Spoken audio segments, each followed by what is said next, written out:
Is it really true that Gambia is a hotspot for white, middle-aged women looking for sex?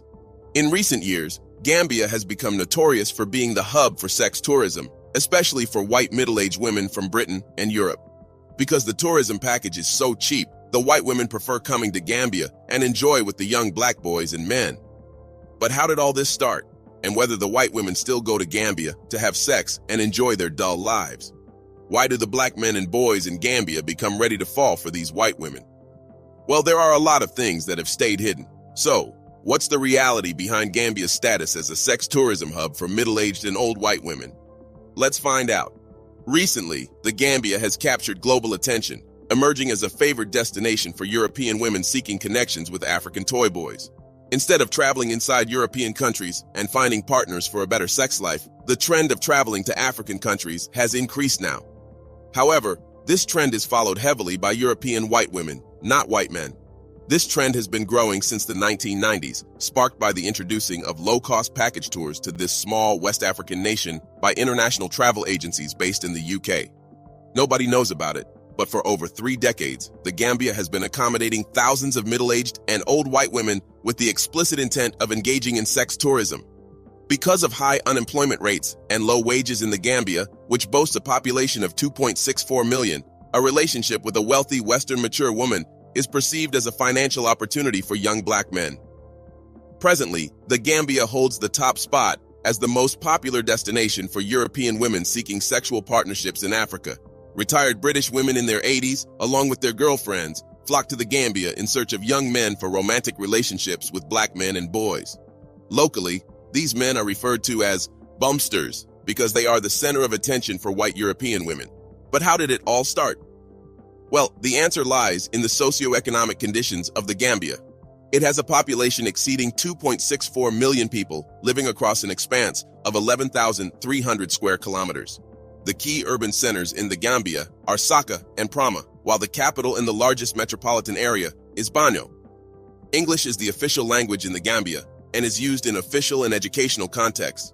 The Gambia boasts a market-based economy characterized by low import duties, streamlined administrative procedures, a fluctuating exchange rate without exchange controls, a significant tourism industry, and a historical dependence on groundnuts for export earnings.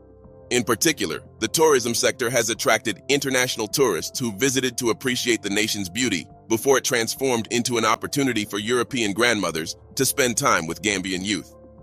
The Gambia decided to make tourism easier for European countries, opening borders and its natural landscape, things that Europeans do not find in their countries. It was a prudent decision because it helped the Gambia expand its GDP. However, it came at a cost. It gave rise to female sex tourism. It's tourism where white European women travel to African destinations to engage in sexual activities with local community members. Typically, women seek more than just sex. They often pursue romantic and intimate relationships with local men. In contrast to male sex tourism, the female sex tourism industry is much smaller, and the general public is less informed about it. The Sambia Strip emerges as one of the most sought-after destinations for sex tourism in the Gambia. Visits are frequently arranged through local contacts. But why do old white women prefer to have a relationship with local black men? Well, many of these older women have undergone failed marriages or divorces in their home countries and are looking to fill the romantic gap in their lives. It's quite hard to resist when they know that the Gambia has stronger and young black men who can be better partners and be very loyal. Because these women are already retired, living on their pensions, the Gambia offers a better place due to the lowest cost of living. The sex tourism industry has thrived over the past 12 years, making the Gambia a favored destination for European women seeking relationships with African toy boys since the 1990s. The initiation of this trend can be traced back to the introduction of budget package tours to this small West African nation by international travel agencies based in the UK. Most white British women came to the Gambia because this country was a British colony. However, the Gambia is now trying to reshape its image as a sex tourism destination by attracting quality travelers.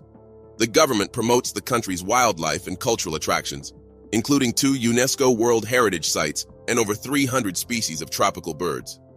Interestingly, despite these efforts, UK grannies seem undeterred. The Gambia has become a significant hub for sex tourism. with stories of middle-aged Western women seeking one-night stands, vacation romances, and long-term relationships grabbing headlines in recent years. But how did the Gambia become a sex tourism hub? Here's a reminder to please like and share the video and subscribe to our channel to watch more videos on Africa's geopolitics, economy, and changing landscape. Let's continue now. The Gambia's rise to prominence as a preferred destination for European grandmothers has some hard realities hidden beneath. About 41.7% of its population falls below the UN poverty line of $1.25 per day. Unemployment flourishes, and young Gambians find it hard to put food on the table. That's when the sex tourism industry rises, which heavily relies on unemployed Gambian men. For many of these men, their bodies are their main asset. As a result, they get involved in strategic relationships with older white female tourists from the global north, using their bodies for various forms of consumption. It's crucial to understand that sex tourism in the Gambia goes way beyond a simple exchange of cash for sexual services. Most Gambian men can be seen engaging in tactical sex as a way to earn income. While some may label themselves as prostitutes when there's a clear transactional relationship between the tourist and the local, Gambian men see tactical sex as a form of labor that brings them income. Beyond their immediate goal of making money, these young Gambian men often aspire to secure sponsorship for a visa, allowing them to travel to Europe for a better life. Unlike female sex tourists who might see the relationship romantically, Gambian men view their involvement in sexual economies as a form of independent contracting labor, taking pride in their ability to work autonomously and support their families. You see, the reason behind establishing romantic relationships is mainly the poor socioeconomic conditions that force the Gambian men to get absorbed in the sex tourism industry. Despite the complexity of these relationships, Gambian men make a significant contribution to the nation's tourism sector through their involvement in the sexual economies of tourism. You can often spot them on the beach actively seeking potential romantic partners, and some even work as taxi drivers, waiting by the beach to pick up potential tourists with the hope of establishing a romantic connection. Gambian men and white European women frequently visit the various eateries, pubs, and nightclubs in the Kololi Beach area, a popular tourist destination. The Gambian state often labels these men as bumsters, seeing them as a disturbance and accusing them of bothering tourists. This leads to negative interactions between guests and hosts. As a result, the state takes a strong stance against Gambians involved in the sexual economy, subjecting them to arbitrary arrests, placement in labor camps, and even having their dreadlocks shaved off by the military. Nonetheless, these men play essential roles as actors and agents in the Gambia's tourism industry, catering to visitors with specific needs and positively contributing to the economy. People seeing this from a distance might judge the Gambian men wrongly that they are the source of this taboo. However, after knowing that the socioeconomic conditions in the Gambia encourage the men to rely on these relationships, it becomes clear that the Gambian men do not engage in sexual relationships on their free will. This can be known by giving them high-income jobs and then asking whether they would like to be play toys for white women. Do you think Gambia should clear its reputation as a sex tourism hub for white old women? Do you believe it's a good earning opportunity for black boys and men?